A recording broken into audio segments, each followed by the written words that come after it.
They say there is absolute silence in space, but that is a massive lie. Jupiter's magnetic field has such terrifying power that when NASA's Voyager and Juno probes approached, they recorded these electromagnetic waves. What you are about to hear isn't wind. It's the scream of solar particles crashing into the atmosphere. Even scientists said it sounded like the gates of hell opening when they first heard it. Now, close your eyes, put on your headphones, and take a deep breath.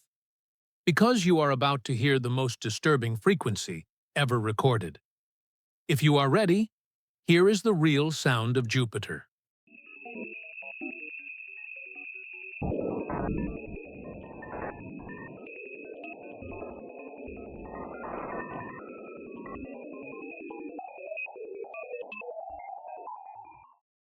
This sound will haunt your dreams tonight. Send this to a friend if you dare. Let them live this nightmare too.